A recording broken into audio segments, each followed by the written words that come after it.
Garuda sulit ke semifinal dan mengancam karir Alfred Riedel di kursi pelatih tim nasional.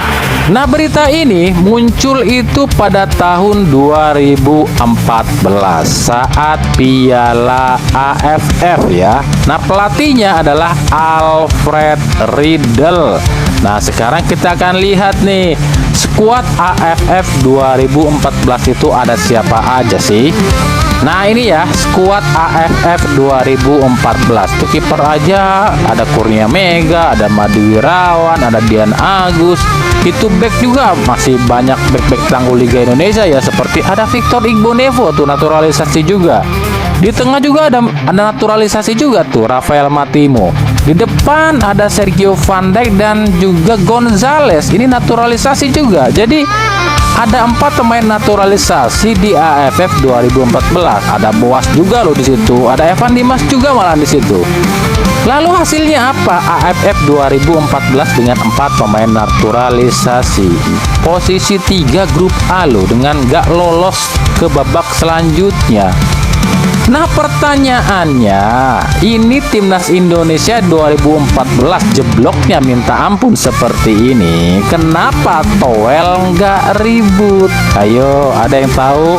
Ya karena 2014 itu Toel masih di PSSI. Ya nggak bakalan ribut lah, orang dia pengurus PSSI-nya kok. Kalau dia sekarang mempertanyakan, meributkan soal Sintayong yang katanya banyak pakai pemain naturalisasi, emang salah? Kan di zaman dia juga banyak naturalisasi. Padahal yang dinaturalisasi Erick Thohir sekarang pemain darah Indonesia semua loh. Sekarang gini deh, kita akan coba urutkan nih dari eranya Nurdin Halid dulu deh, 2003 itu sampai eranya Iwan Bule. Itu berapa sih pemain naturalisasi yang diambil di tiap-tiap ketum? Di era Nurdin Halid itu 2003 sampai 2011 ya, itu cuma 2 pemain naturalisasi, yakni Christian Gonzalez dan Kim Kurniawan. Nah, kita masuk periodenya Zohar Arifin nih, yang salah satu isi pengurusnya adalah Toel, yakni 2011 sampai 2019.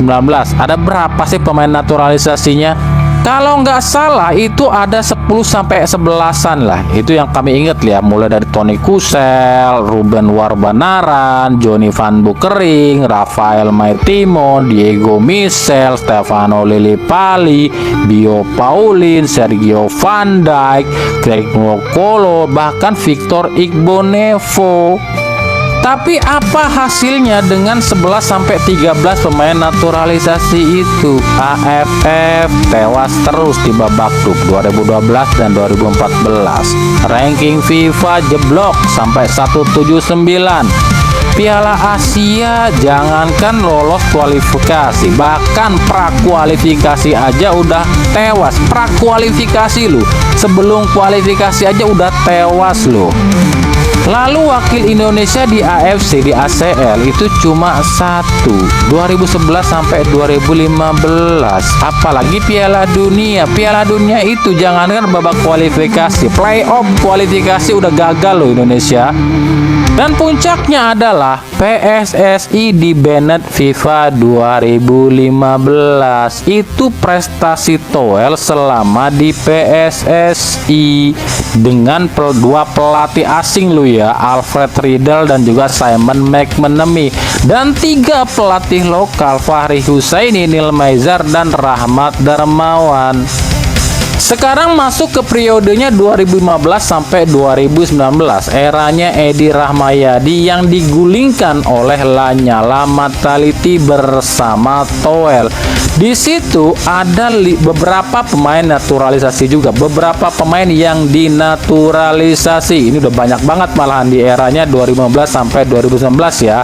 Seperti Esteban Vizcara, Beto, Ezra Walian, Spaso Jevic, Osar Saha, ada juga Otavio Dutra, Oke John, Mahmud El Haji, Gai Junior, Gustem Egwatu, ada juga Saki Tehdo dan lain-lain. Itu banyak banget. Tapi hasilnya apa? 0. Jangankan juara AFF, Piala Asia atau Piala Dunia, AFF aja jeblok kok. 2 kali loh di eranya Toel di PSSI itu ya, meskipun 2015 sampai 2019 Toel nggak di PSSI ya, cuma jadi koordinator bidang apa ya, keolahragaan lah di PSSI itu.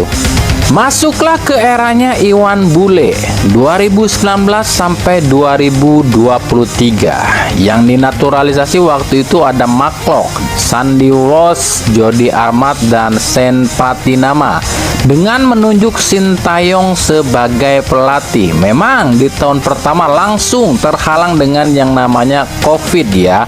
Tapi usai COVID programnya sudah mulai jalan, udah mulai kelihatan nih progres timnas Indonesia, dan disempurnakanlah oleh Erick Thohir dari 2023 hingga saat ini dengan mengambil total sejauh ini 13 pemain keturunan termasuk Kevin Dix, nggak termasuk Ole Romeni lo ya. Memang di kancah AFF selama Sintayong yang melatih itu belum menghasilkan apapun di timnas senior, tapi di kelompok usia udah semua ya, U23, U17, tapi di sektor yang lain itu semakin membanggakan. Piala Asia 16 besar, Piala Asia U23 perempat final, bahkan lolos 2 kali loh berturut-turut. Piala Dunia udah sampai round 3 dan insya Allah ya ke Piala Dunia lah. Tapi kenapa justru Toel berisiknya itu saat Sintayong datang? Kenapa pada periode-periode sebelumnya, sebelum Sintayong datang, Toel ini nggak berisik? Udah paham sekarang kalian?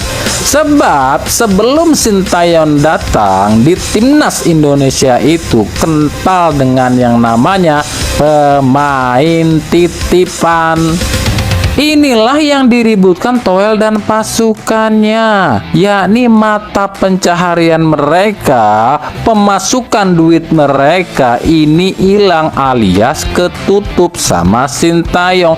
Jadi bukan soal pelatihnya siapa yang Toel ributkan, tapi yang diributkan Toel dan pasukannya itu duit gue hilang gara-gara Sintayong, gue nggak bisa nitip pemain itu loh.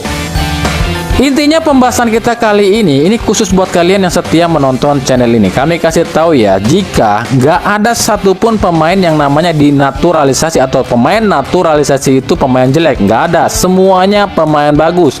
Semua pemain yang masuk ke timnas itu udah pasti bagus.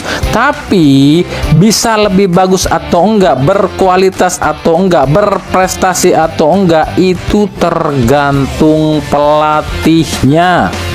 Christian Gonzalez, Sergio Van Dijk, Ilyas Pasoyevic, Stefano Lillipali, ini mereka kurang bagus apa coba di liga, tapi di tangan pelatih yang kurang tepat mereka kelihatan jelek dan jeblok.